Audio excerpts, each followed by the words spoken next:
L'Afrique, il y a beaucoup de problèmes de santé et le problème majeur de la santé en Afrique, c'est la santé du système de santé. C'est-à-dire que le système de santé africain, les systèmes de santé africains ne fonctionnent pas bien. Et depuis des années, depuis des décennies, on a formé des médecins, on a construit des hôpitaux, on a formé des infirmiers, mais on n'a jamais mis un effort vraiment très important sur le fait de faire travailler toutes ces ressources dans un système. Et au fond, on peut dire que tant qu'on n'a pas un système qui transforme justement des ressources en une meilleure santé pour les gens, on peut investir autant qu'on veut, on peut former autant qu'on veut, on peut bâtir autant qu'on veut, ça ne se passera jamais. Alors les 6 États de l'OCEAC, c'est-à-dire Cameroun, Congo, Tchad, Centrafrique, Guinée équatoriale et Gabon, ont mis ensemble leurs ressources pour faire ce centre de formation. Et ce centre de formation, au fond, qu'est-ce qu'il fait? Il accueille un certain nombre de professionnels de la santé qui ont des responsabilités de gestion, en particulier de responsabilités de district. C'est des médecins chefs de district, ce sont des infirmiers, des techniciens supérieurs qui ont des responsabilités dans la gestion des districts. Et à partir des difficultés qu'ils vivent pour faire fonctionner la structure dont ils sont responsables, eh bien, on essaye de faire en sorte qu'ils acquièrent ici la possibilité de résoudre ces problèmes. C'est-à-dire que la première chose qu'on leur demande, c'est, eh bien, quels sont les problèmes auxquels vous êtes affrontés. Et à partir de cela, qu'est-ce que vous voulez être capable de faire à la fin de la formation que vous n'êtes pas capable de faire maintenant. Et avec eux, nous bâtissons le programme. Parce qu'en fait, oui, c'est vrai, avec nous, ils bâtissent le programme. Ils bâtissent le programme à partir justement de l'objectif qu'ils veulent atteindre. Et nous nous contentons, au fond, de faciliter cet apprentissage. Et à la fin, bien sûr, de vérifier qu'ils ont effectivement acquis les capacités nécessaires pour améliorer le fonctionnement du système de santé, et de façon générale pour améliorer la santé de la population, et de faire en sorte que nous rendions aux États des gens plus compétents que ceux qui sont arrivés. Voilà. Alors, ça, c'est vraiment pour nous l'élément essentiel. Augmenter les capacités et les augmenter à partir des besoins des professionnels et faire en sorte que les professionnels réfléchissent à partir des besoins de la population. Comment se développe et s'est développé le CIESPAC? Le CIESPAC s'est développé sur ce pôle de formation dans un certain nombre de ce qu'on appelle des filières, mais de plus en plus nous nous intéressons à la filière du district et au fond à l'aspect très concret du management. Par exemple, comment gérer un stock de médicaments, comment gérer un budget, comment gérer du personnel, comment gérer des conflits dans une structure, comment faire pour faire fonctionner un établissement, quel qu'il soit, un établissement de santé, quand il n'y a pas de budget. Comment faire pour planifier des activités, comment faire pour contacter des bailleurs de fonds, pour se faire financer des actions. C'est vraiment ça ce que les gens apprennent à faire ici. Alors c'est pas uniquement un établissement de formation, mais c'est un établissement qui développe aussi une dimension recherche. Une recherche, ça veut dire quoi? Pour nous, ça veut dire, au fond, ouvrir les yeux sur une réalité, et en particulier sur les systèmes qui ne vont pas, ouvrir les yeux sur l'environnement, sur la communauté, sur les districts, les provinces, les États, et puis à partir de là, essayer de creuser un petit peu mieux, et pour voir si on ne peut pas fournir des réponses aux problèmes qui soient une aide aux décideurs. La recherche chez nous, c'est pas une recherche, je dirais, de type traditionnel, essentiellement d'ordre biologique ou technique.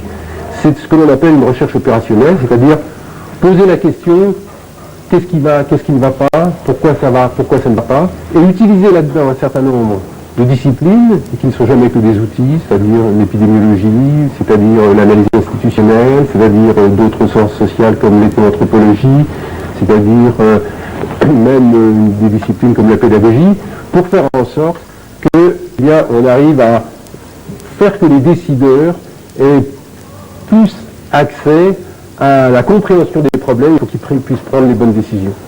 Et ces bonnes décisions que nous essayons de viser, aussi bien là d'ailleurs par la recherche que par la formation, j'ai cité le niveau du district, mais c'est aussi le niveau de la province et c'est aussi le niveau des États. Une des raisons pour lesquelles la santé et les systèmes de santé ne vont pas bien, c'est que c'est bien connu dans les ministères africains que le ministère de la Santé est souvent le ministère le plus mal géré, parce que c'est un ministère qui, au fond, a beaucoup été livré aux professionnels de la santé, qui ont appris une chose quand ils étaient en formation, en particulier quand ils étaient en formation en France, c'est à soigner un malade dans un lit, mais jamais, au fond, à se poser des questions sur comment on doit utiliser des ressources à partir du moment où on est devenu soit responsable dans un cabinet, soit même ministre. Alors, c'est vraiment pour nous notre préoccupation principale de faire en sorte qu'à tous les niveaux, à tous les échelons du système, des gens soient dans une attitude qui leur permette au fond de prendre leurs responsabilités dans le cadre des structures,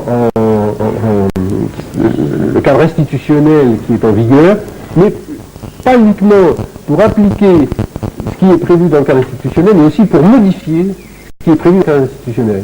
C'est-à-dire que quand le cadre institutionnel n'est pas bon, il faut le changer. Si un règlement n'est pas bon, il faut le changer. Et il faut qu'on ait, nous, formé des gens qui ont une capacité d'analyse et d'innovation telle qu'ils soient capables de démontrer à n'importe qui à l'intérieur de la pyramide du système de santé que ça doit être changé parce que c'est pas bon.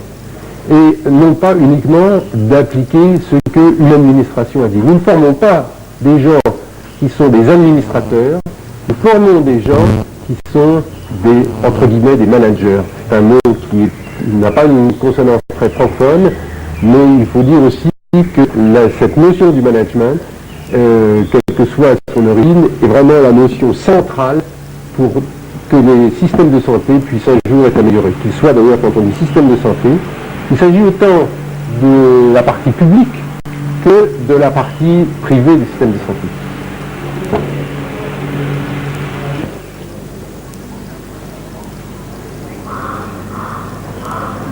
Comme vous voulez. Bon. Alors, nous ne faisons pas uniquement un travail en termes de formation, mais aussi nous développons un peu de recherche.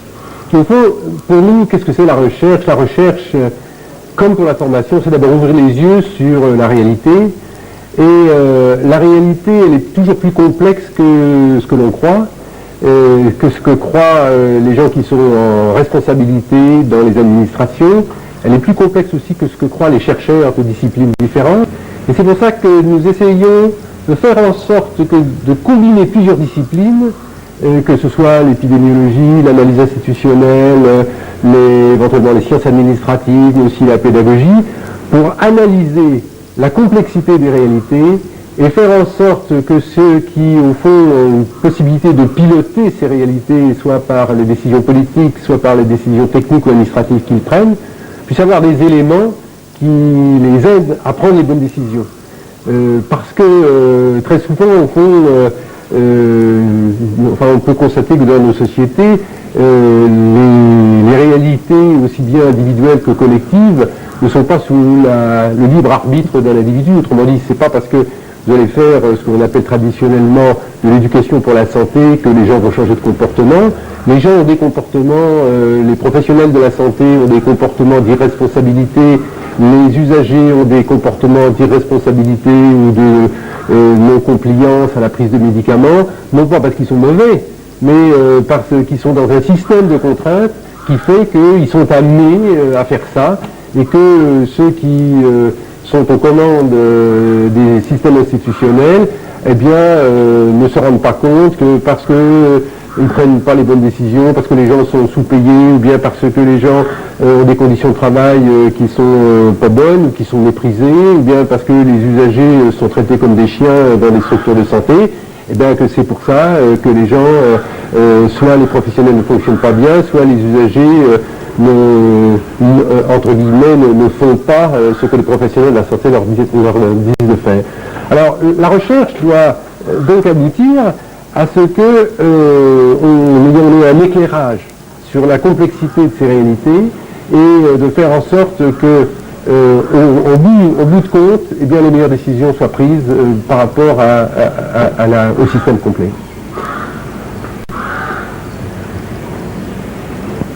Bon, la formation au CIESPAC, qu'est-ce que c'est?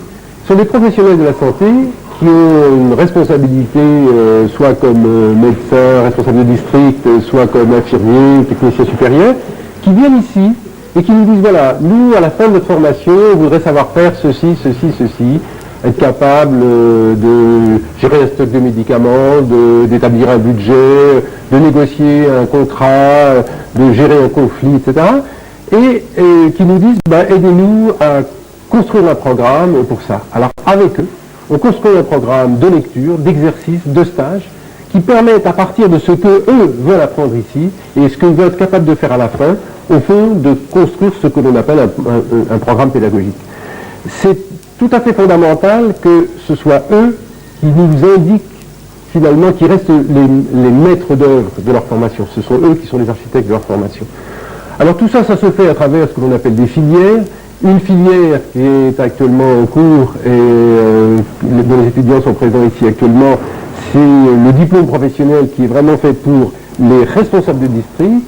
Nous avons actuellement des étudiants qui finissent leur formation, mais dans des stages sur le terrain de techniciens supérieurs en santé publique, avec une option pneumomolacologie, une option gestion épidémiologie. Et puis alors, nous avons le classique CES à la française, c'est-à-dire la formation des médecins spécialistes, surtout d'ailleurs pour les besoins des universités, mais aussi pour être au fond les cadres, en particulier dans les cabinets à l'échelon central ou bien à l'échelon, à d'autres échelons, pour même au fond, pourquoi pas ouvrir des bureaux de consultants en santé publique. Alors, on a des projets parce que on s'aperçoit bien que les bailleurs ne sont pas très contents de la façon dont les hôpitaux sont gérés. Et on s'aperçoit également que si on n'attache pas l'attention suffisante à la maintenance, eh bien, la maintenance n'est pas faite. Par ailleurs, il y a d'autres perspectives qui pourraient être ouvertes et qu'on ouvrira plus tard au CIESPAC. C'est tout ce qui peut être aussi le domaine, je dirais, médico-social, parce que la dimension sociale est vraiment très peu prise en compte dans les politiques de santé. Et je pense que le CIESPAC peut s'intéresser à ça aussi.